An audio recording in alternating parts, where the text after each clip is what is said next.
Hi, it's Guy DiMartino. I'm a Northwest Indiana estate planning and probate lawyer. Today I'd like to talk about something called special needs trusts and where they come in. And today we're going to talk about self-funded special needs trusts.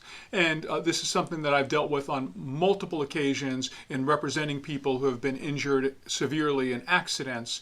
And the whole concept is this.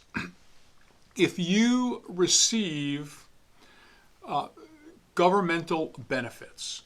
For instance, if you receive Social Security income, and that is the SSI is the means-based or has to do with your income, it's the income-based assistance. Or if you receive Medicaid and you go ahead and have a certain amount of money in threshold, or if you receive other benefits like TANF or SNAP or things along those lines, and if you receive those governmental benefits which are based on income or the money that you have in the bank, if you go ahead and get a settlement from a personal injury matter, then you can lose your benefits. And for folks who have a long-standing medical care and have multiple years of future medical needs, they cannot afford to lose their Medicaid benefits. And their Medicaid is more important most of the time than any monies that they would go ahead and receive from their personal injury settlement. So there's a federal law which allows the court to set up something called a special needs trust. Now there's sort of two ways, and we're going to talk about the self-funded one. So say you are somebody or somebody in your family is receiving Social Security income, SSI, to the tune of $400 or $500 or $600 a month, and they're also receiving Medicaid. And their Medicaid is real important because they got this medical condition where they have to see doctors month on, and they might have future medical care that needs to be taken care of.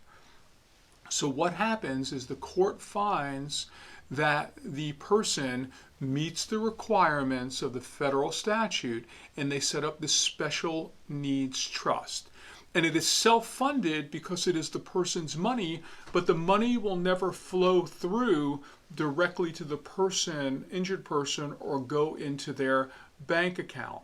So what happens is that the money will be paid directly to the trust, and the trust will manage and be able to pay for their special or supplemental needs.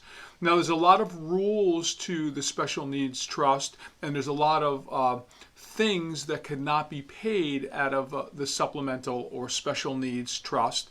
But things like a cell phone, a new vehicle, a vacation, a lot of things along those lines are able to be paid by the trustee.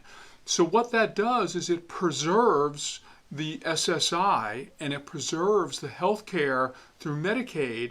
And there's a clause within the trust that says if you pass away and there's any monies that are left in the trust, then the governmental agencies will get paid back first up to the amount of money that they actually put out or as to what was left within the trust.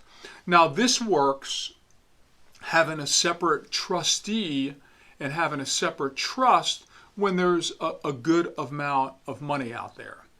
But if you're somebody who received $50 or $60 or $80 or $90 or $100,000, you really can't afford to set up a solitary special needs trust to preserve your benefits, but you need the benefits. So out there throughout the United States, there are what they call pooled special needs trusts, where there's a whole bunch of people within your position.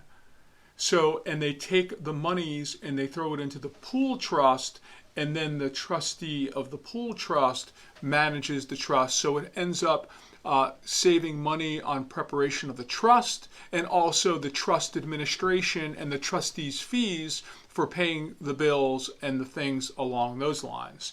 Because arguably, if you received $100,000, your goal is to be able to keep your benefits, but that money eventually is going to be spent, and it's probably going to be spent in short order.